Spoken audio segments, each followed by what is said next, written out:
Our next speaker is going to be Karhlton Moore, the Director of the Bureau of Justice Assistance.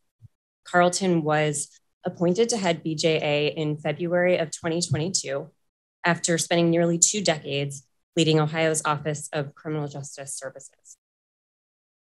Under his leadership, BJA is strengthening their work, exploring alternative response models with a particular focus on mental and behavioral health. This also includes a recent solicitation that BJA put out focused on funding collaborative programs that improve responses for individuals with mental health or co-occurring disorders. Karhlton is a strong advocate for evidence-based practices, advancing fair and equitable outcomes, and ensuring public safety systems across the country have the resources they need to serve their communities. So thank you, and please join me in welcoming Karhlton.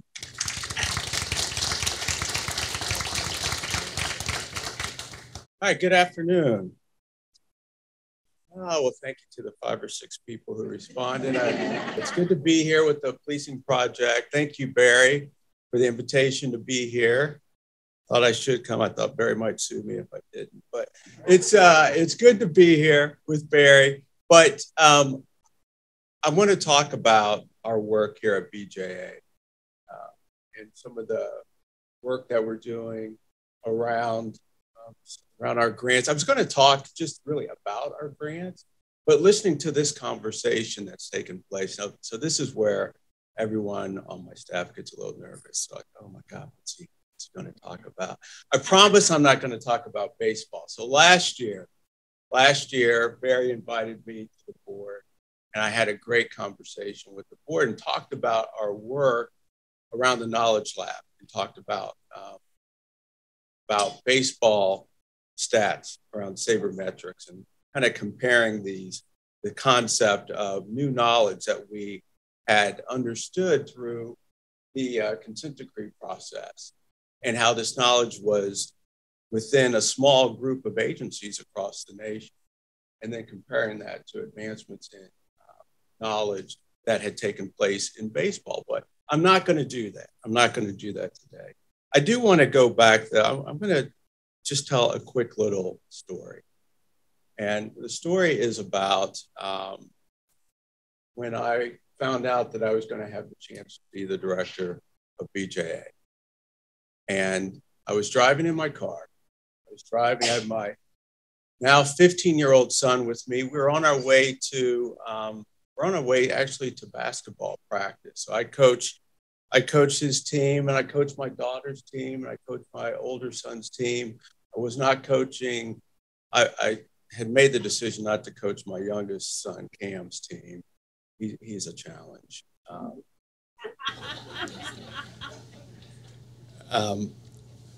But we're on our way to practice, and I get a call, and I've got it on speaker. And it's Shamari, and he's calling. He says, "Hey, look, I want to let you know the president has decided he was going to appoint you as the director of BJA." And I was very happy. My son, who's only been impressed with me one other time in my life, and that was when we were at Universal, and someone ran up to me who had mistaken me for Mariano Rivera. And so that was it, that and this phone call. And, obviously we were both really excited, and we went to practice, and I got more calls when I was at practice. And although this is something that I had thought about really for more than a decade, I had thought about, because I remember going to a meeting in Washington and sitting at this meeting. I was with the BJA director and the OJP, AAG, and thinking to myself, you know what? One day I'd like to be the BJA director. I think this is a job that I could do. In that moment, I had a concern. And that concern was I had been used to doing my job in Ohio a very specific way. And that was being as close as possible to people, to problems, to challenges. I went to community meetings. I went to regional police meetings. I went to all kinds of conferences. I spoke at all kinds of conferences. I talked to people, and by engaging with people, you have a real understanding of where they are and what they feel and what they think and what their expectations are and what their hopes are and their disappointments and how people have been disappointed over and over and over again. And I always used that knowledge and those relationships as the way that I would do our work. And so part of what we do at BJA, in order to meet our really three responsibilities, and we invest a lot of money. People know all about the money we invest. We do training and technical assistance. I think people know about some of the training and technical assistance that we do. But the most important thing that we do is our engagements in the field. And so I've been very pleased to be able to come to BJA and not lose that ability to call people, to talk to people, to visit communities. Cornelia Sigworth, who's here with me, we've been all over the country. We've been in tough places in Minneapolis. We've sat with community groups in Omaha, Nebraska. We've seen people who are really excited about what can come and people who are devastated by what they've experienced. And the thing that I want to share with you all today, before I get into this program that we do and this funding that we do and this work that we're doing, is that I want you to know that BJA is here for you. It's not about me. It's not about Cornelia. It's about people. It's about real people. And so I'm going to ask you, and Barry, I tease Barry a lot, but we need people like Barry who push us and don't let us forget what we are here for. We're here to serve people. We're here to get things done. And the most amazing thing that I find as I have had the opportunity to travel around the country, and I've been in some places where people, you would think that these folks would just be done. They have experienced loss. They have experienced loss of life and death. They've experienced disappointment. They've lived in incredible poverty. They're still hopeful. They're still hopeful that someone's going to do something to help make their lives better. And so that is why I'm happy to be at BJA. That's why I stayed at OCJS for so long, because that is my North Star, what we can do to make people's lives better. And so, we do those three things. We have three responsibilities. It's to build safer communities. And this is the language from 1984. And I think if it was today, it would be build healthier communities, because healthy communities are safer communities. To reduce violent crime. It's one of our other charges. And to reform our criminal justice system. And that's what we're dedicated to doing. But you take all those things, those three charges and the three tools that we utilize, and it all, to me, is one word, and that's transformation. And for some places, transforming, taking them from step A to step B is revolutionary in their community. And I think too often we want people to jump from A to Z. And everything, I think Rebecca said, don't let perfect be the enemy of progress. We've got to move people. We've got to move people. And there are lots of places they don't know what they don't know. And there's some places they know what they don't. They know what they know, and that's what they want to do. But I think we have a responsibility to move people. And so we are really invested in transformation. So I am going to talk about the Knowledge Lab, because I think that is one of the tools that we have. And I tell you, this is one of the things that Barry has pushed us on. Even the name, I think Barry gave me a hard time about the name of the Knowledge Lab. And that's fine. But I've really had a chance to think about the Knowledge Lab, and I have a very different view of what I think ultimately the Knowledge Lab can be.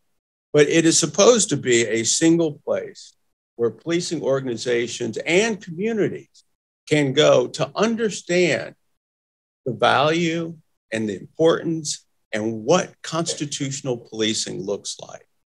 That's what the Knowledge Lab is ultimately supposed to be. So it's supposed to be a place that is welcoming to community and police.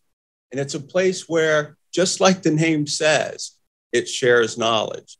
But it also, as a way to share that knowledge, we utilize technical assistance and training and all of the tools at our disposal and investments. And we have access to some great experts from all around the country on a whole host of different things. And if any of you have ever had an opportunity to open up and look at a consent decree, you know that one of the things that they almost all touch upon is how policing agencies respond to folks who are dealing with behavioral health issues. And so the Knowledge Lab will examine that. As a matter of fact, we're coming up on our 1-year anniversary of the kickoff of the Knowledge Lab. And so we're going to be bringing together some of our peer learning sites from across the country. It's going to be in Denver.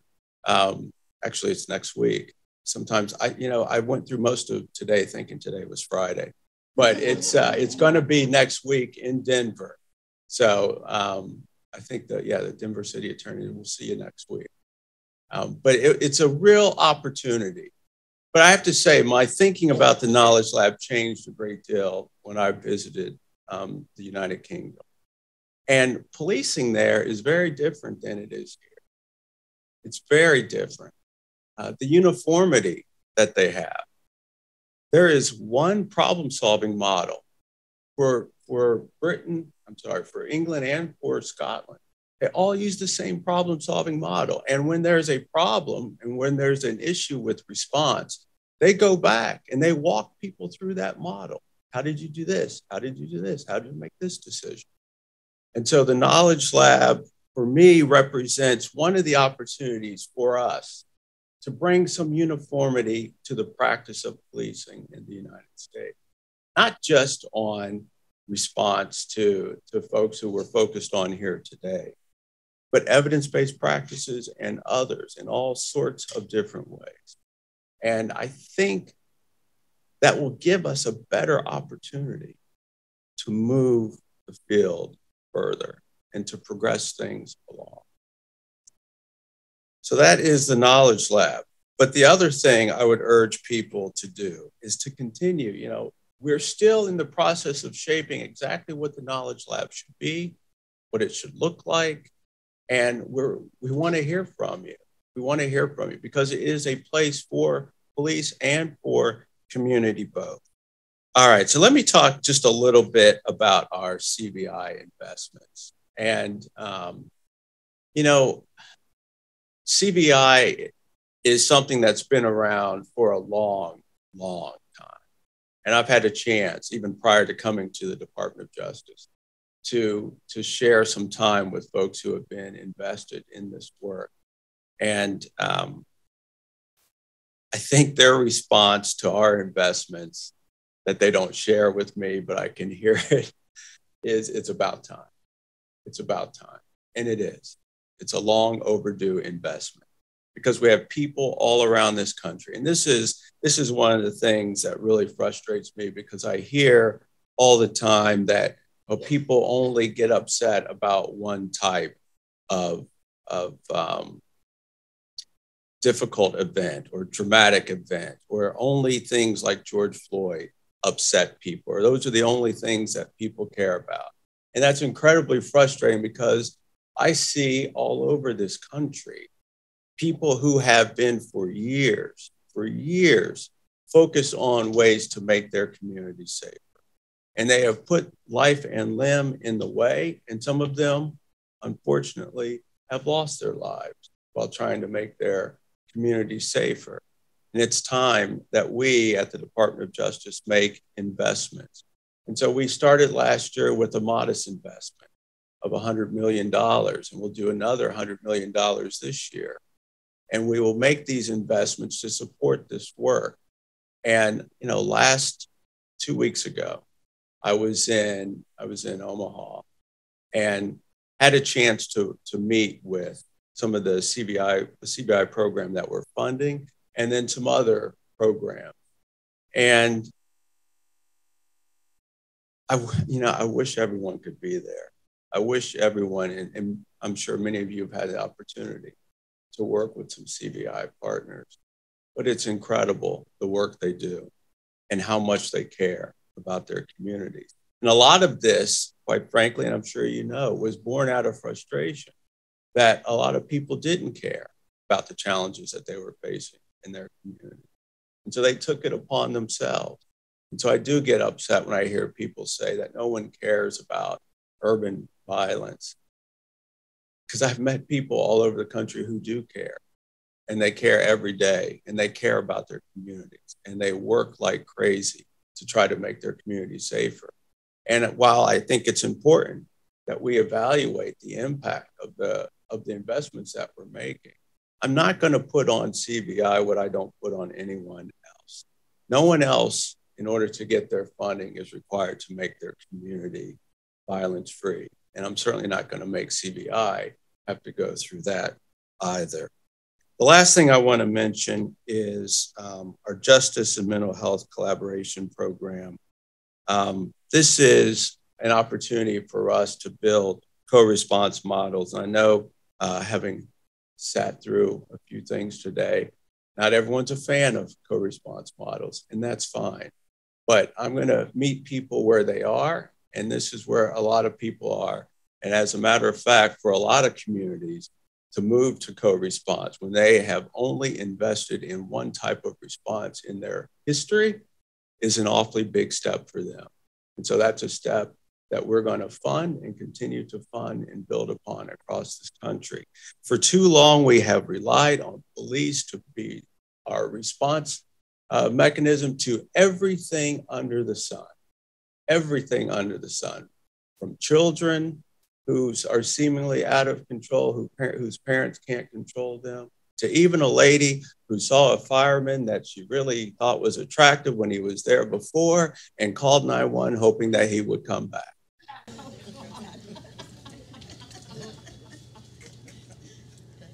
And that's a true story. But we have to build.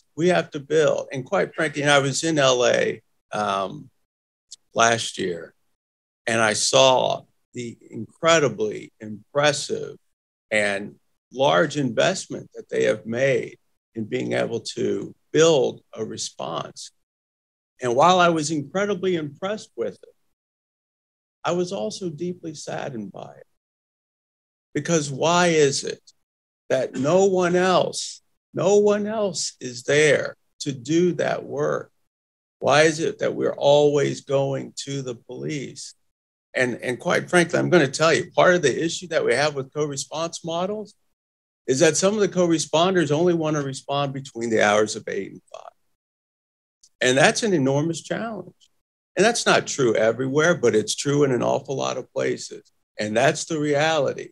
And so we have a lot of work to do. If we truly want to have the type of response that we need, we're going to have to build up the infrastructure that we want to have as a response model. So let me just close with this. And let me thank Barry, because I was supposed to, I think, be here earlier, but then I had a bunch of stuff I had to do, and then I have to catch a plane. And so I appreciate them, the policing project, working with me on my schedule in order to get here. I'm just going to close with this. Challenge us. Push us. Meet with us. Talk to us. You know, we're one of the few places on the face of the earth where you get to have the government that you want. And the responses are built, these responses that have been built over time. If people want them to change, you can do a lot on your own. That is very true. But a lot of the investment is already in infrastructure. And I think that the way that we can get the message, and the way that I can do this job the way I want to do it, and the way I think we need to do it, is to be engaged with the field.